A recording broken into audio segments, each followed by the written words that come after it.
स्वागत है आपका अनऑफिशियल कार्यालय के इस नए एक्सेल वीडियो में। आज के वीडियो में हम सीखेंगे कि हम कैसे एक्सेल के थ्रू अपने पर्सनल एक्सपेंसेस को मैनेज कर सकते हैं और कैसे ऑटोमेटिकली हम ट्रैक कर सकते हैं अपने एक्सपेंसेस को कैटेगराइज करके उसे विजुअलाइज कर सकते हैं। शुरू करने से पहले इस चैनल को प्लीज सब्सक्राइब कर लें और ऐसे ही रिपोर्टिंग के वीडियोस देखने के लिए ऊपर दिए गए आई बटन पर क्लिक करके आप मेरी पूरी रिपोर्टिंग की प्लेलिस्ट को स्टोर कर सकते हैं। चलिए शुरू करते हैं। तो मैंने यहाँ पर पहले ही कुछ शीट और कुछ टेम्पलेट्स ऐड कर रखे हुए हैं हमारा समय बचाने के लिए। तो सबसे पहले शुरू करेंगे हमारी कैटेगरीज से। तो मैंने यहाँ पर कुछ इनकम की और कुछ एक्सपेंसेस की कैटेगरीज दे रखी हुई है। तो हमारे जितने भी इनकम या कुछ एक्सपेंसेस होंगे, जितने भी एक्सपेंसेस होंगे, उनको हम कैटेगराइज करेंगे अलग अलग टाइप के खर्चों के हिसाब से या फिर अलग अलग टाइप के इनकम सोर्सेज के हिसाब से। ये सिर्फ एक टेम्पलेट है, आप अपने पर्सनल यूज के हिसाब से इसे एडिट कर सकते हैं, ऐड या सब्सक्राइब कर सकते हैं इसमें से कुछ कैटेगरीज। तो बढ़ते हैं हमारी दूसरी शीट पे जो कि लेजर है। यहाँ पर मैंने एक लेजर के टाइप में एक शीट क्रिएट कर रखी है ऑलरेडी। तो ये रिकमेंडेड है कि आप ये जो शीट है ये पूरे 1 साल के लिए बनाएं, क्योंकि हम एक वीडियो में शॉर्ट वीडियो कर रहे हैं। तो यहाँ पर मैंने कुछ ही रोज को सिलेक्ट किया हुआ है और हम कुछ ही डेटा फीड करेंगे यहाँ पर देखने के लिए। तो यहाँ पर मैंने दो साइड्स बनाई हुई हैं, एक तो इनकम की साइड है और दूसरी साइड है एक्सपेंसेस की। तो एक साइड पर हम इनकम डालेंगे, दूसरी साइड पर एक्सपेंस डालेंगे, दोनों को लास्ट में यहाँ पर टोटल करेंगे। फिर यहाँ पर सरप्लस इनकम निकालेंगे, फिर हमारी इन्वेस्टमेंट्स क्या है वो डालेंगे और फाइनली क्या कैश इन हैंड बच रहा है ईयर एंड पे वो हम यहाँ पर कैलकुलेट करेंगे इस सेल में। सबसे पहले हम अपनी कैटेगरीज को फीड इन कर लेते हैं जो हमने पिछली शीट में देखी थी।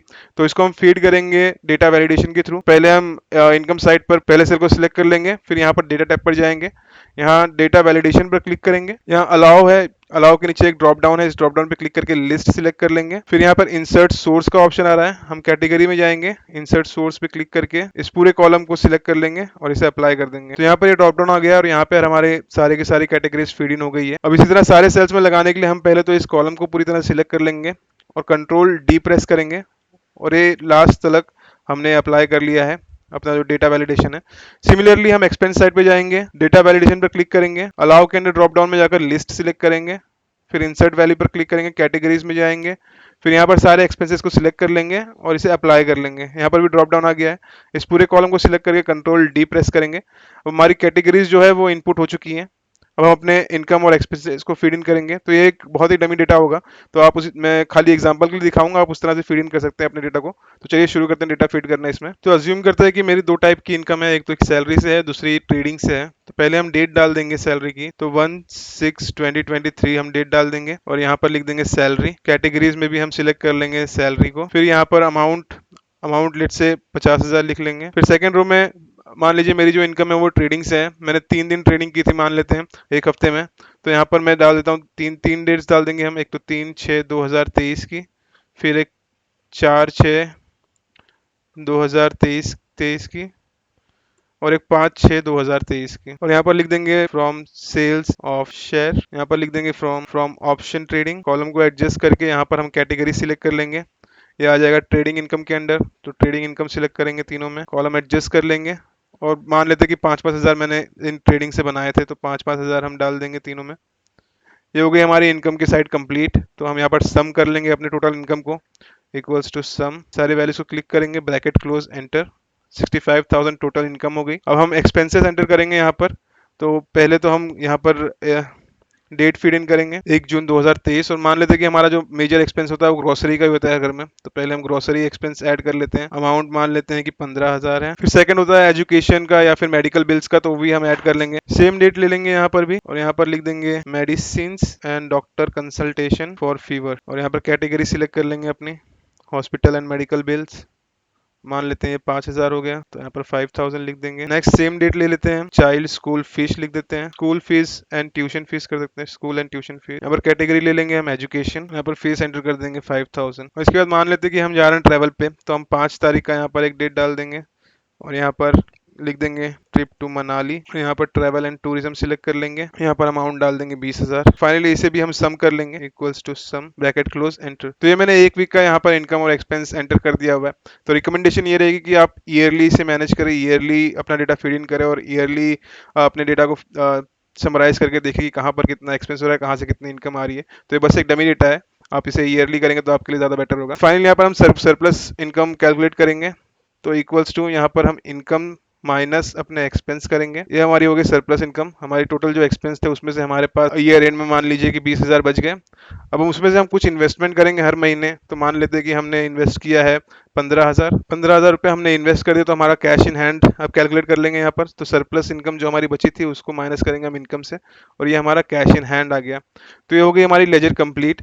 तो इस लेजर को कंप्लीट करने के बाद हम इस डेटा को समराइज करेंगे और इसको ग्राफ्स के थ्रू विजुलाइज भी कर सकते हैं हम। तो देखते हैं कैसे कर सकते हैं। आते हैं हमारी समरी टैब पर। यहाँ पर तो मैंने यहाँ पर अपने हेड्स मेंशन कर रखे हुए हैं ऑलरेडी। अब यहाँ पर उनके अमाउंट्स डाल देंगे। तो तीन ही हेड्स मैंने यहाँ पर मेंशन किया है, टोटल एक्सपेंस, इन्वेस्टमेंट और कैश इन हैंड, क्योंकि फाइनली हम इन्हीं तीनों को विजुअलाइज करेंगे, क्योंकि हमारा जो इनकम है वो इन तीनों का सम होगा और जो हमारा सरप्लस इनकम है वो इन दोनों का सम होगा। तो इसे अलग से लेने की कोई ज़रूरत नहीं है, तो इसीलिए मैंने इन तीन हेड्स को लिया हुआ है। तो चलिए इसे समराइज करते हैं। तो सबसे पहला जो हेड है वो है एक्सपेंस 45,000 है, इन्वेस्टमेंट 15,000 है और कैश इन हैंड 5,000 है। तो इसे फीड कर लेते हैं यहाँ पर एक फॉर्मूला के through, equals to expense select कर लेंगे, एंटर। फिर यहाँ पर इक्वल्स टू लगाएंगे, इन्वेस्टमेंट सिलेक्ट कर लेंगे, एंटर। फिर यहाँ पर इक्वल्स टू लगाएंगे और ये सिलेक्ट करके एंटर। अभी सर फॉर्मूला लगाने का ये रीज़न है कि हमारे हमारे पास जो यहाँ पर डेटा विजुअलाइज होगा, हम यहाँ पर जो भी ग्राफ्स बनाएंगे वो रियल टाइम होगा। जैसे जैसे हम यहाँ पर अपने डेटा अपडेट करते जाएंगे मंथली या फिर डेली बेसिस पे, तो उसी तरह से हमारा ये जो वैल्यूज़ है यहाँ पर ये भी अपडेट होते जाएंगे और इस वैल्यूज़ के बेसिस पे हम जो ग्राफ बनाएंगे वो भी ऑटोमेटिकली अपडेट हो जाएगा। तो ये ऑटोमेशन के लिए हमने यहाँ पर फॉर्मूलाज अप्लाई किए हुए हैं। चलिए अभी से हम एक ग्राफ के थ्रू विजुअलाइज करेंगे। इसे हम पाई चार्ट के थ्रू विजुअलाइज करेंगे, क्योंकि ये तीन एक्सपेंस हेड है। तो हम देखेंगे कौन से हेड में कितना परसेंट हमारा पैसा जा रहा है। तो इसे विजुअलाइज करने के लिए हम पहले तो डेटा को सिलेक्ट कर लेंगे, इंसर्ट टैब पे जाएंगे, पाई चार्ट पर क्लिक करेंगे। तो हम 2D पाई सिलेक्ट कर लेंगे और यहाँ पर ये हमारा पाई चार्ट बनकर आ गया है। अब इसे हम एडिट कर देंगे, राइट क्लिक करके फॉर्मेट करेंगे। फॉर्मेट पे क्लिक करने के बाद था एक डायलॉग बॉक्स यहाँ पर ओपन हो जाता है। हमारी जो सीरीज है हम उसको एक नेम दे देंगे, मे बी हम ईयर का नाम दे देंगे, 2023 डाल देंगे यहाँ पर, 2023। लेबल्स को हम अनेबल कर देंगे। तो यहाँ पर जो अमाउंट्स हैं हमारे वो यहाँ पर आ गए हैं। तो हम इसे भी एडिट कर सकते हैं जो लेबल है। तो हमें अमाउंट नहीं, हमें परसेंट देखना है, तो हम परसेंट पे क्लिक करेंगे, वैल्यूज़ को हटा देंगे यहाँ से क्योंकि कंफ्यूजिंग हो जाएगा। और फिर लेजेंड कीज यहाँ पर ऐड कर देंगे, कौन से कैटेगरी में हमारा कितना पैसा जा रहा है, और कैटेगरी नेम भी सिलेक्ट कर लेंगे। फॉन्ट वगैरह भी हम यहाँ से एडिट कर सकते हैं, आउटलाइन कर सकते हैं, फिल कर सकते हैं। तो अभी के लिए मैं इसे ऐसे ही छोड़ देता हूँ। तो इसे इस डायलॉग बॉक्स को क्लोज कर देंगे। तो ये हमारे डेटा के बेसिस पे विजुअल से यहाँ पर क्रिएट हो गया है। इसे थोड़ा साइज में हम एडजस्ट कर लेंगे, थोड़ा छोटा कर लेंगे। अब यहाँ पर नीचे हम एक पिवट टेबल ऐड करेंगे अपनी कैटेगरीज को विजुअलाइज करने के लिए, एक्सपेंस कैटेगरीज को, कौन सी कैटेगरी में हम कितना एक्सपेंस कर रहे हैं उसके लिए। तो हम यहाँ पर पहले तो इस डेटा को सिलेक्ट कर लेंगे, कैटेगरी और अमाउंट को सिलेक्ट कर लेंगे पहले तो। फिर इंसर्ट पे जाकर हम पिवट लगा लेंगे, यहाँ पर एग्जिस्टिंग शीट पर सिलेक्ट करेंगे, समरी में जाएंगे और यहाँ पर क्लिक करके ओके प्रेस कर देंगे। फिर कैटेगरीज को रोज में हम पुल इन कर लेंगे और अमाउंट को हम वैल्यूज में पुल इन कर लेंगे। तो यहाँ पर हम देख सकते हैं कि हमारा जो एजुकेशन का 5,000 खर्चा है, ग्रोसरी का 15 है, हॉस्पिटल मेडिकल बिल्स का 5,000 है, ट्रैवल एंड टूरिज्म का 20,000 है और ये टोटल है। तो हम इसके लिए भी एक ग्राफ बनाएंगे जिसके थ्रू हमें पता चलेगा कि किस कैटेगरी में हम ज़्यादा एक्सपेंस कर रहे हैं। तो उसके लिए हम जाएंगे इंसर्ट पे, पहले तो इस डेटा को सिलेक्ट कर लेंगे, इंसर्ट पे जाकर तो हम कॉलम्स को क्लिक करेंगे और पहला वाला कॉलम सिलेक्ट कर लेंगे। यहाँ पर इसे थोड़ा सा एडजस्ट कर लेंगे, इसकी साइज थोड़ा मैनेज कर लेंगे, ऊपर के ग्राफ के हिसाब से सेटअप कर लेंगे इसका। फिर इस पर राइट क्लिक करके हम फॉर्मेट पर क्लिक करेंगे। इस तरह से एक डायलॉग बॉक्स ओपन हो जाएगा, सिमिलर टू जो हमने पाई चार्ट बनाया था उसकी तरह। तो हम यहाँ पर पहले तो इसका जो चार्ट का टाइटल दिया हुआ है इसे हम अपडेट कर देंगे। यहाँ पर हम डाल देंगे एक्सपेंस कैटेगरी। बाकी आप यहाँ से फॉन्ट वगैरह चेंज कर सकते हैं, फिल चेंज कर सकते हैं, उसका फिल मतलब जो कलर है उसे एडजस्ट कर सकते हैं आप, फॉन्ट साइज वगैरह चेंज कर सकते हैं। तो डेटा टेबल में मैं डेटा टेबल एनेबल कर दूंगा यहाँ पर। तो यहाँ पर हमें हमारा जो कैटेगरी है उसका नाम और उसकी वैल्यूज भी यहाँ पर नजर आ जाएंगी। तो अभी के लिए मैं इसे ऐसे ही छोड़ रहा हूँ। आपको अगर और भी कुछ अपडेट्स करने हो तो आप इस डायलॉग बॉक्स से अपडेट कर सकते हैं। इस डायलॉग बॉक्स को क्लोज कर देंगे और इस तरह से हमारी जो पर्सनल एक्सपेंस शीट है ये कंप्लीट होती है यहाँ पर। तो ध्यान रहे कि आपको इस एक्सपेंस शीट को ईयरली बनाना है, क्योंकि हम एक डमी डेटा यूज कर रहे थे यहाँ पर और हमारे पास काफी कम टाइम था इस वीडियो के लिए, तो इसीलिए मैंने काफी छोटा डेटा लेकर इस शीट को बनाया। अगर आप ईयरली बनाएंगे तो आपके लिए काफी बेनिफिशियल साबित हो सकता है ये।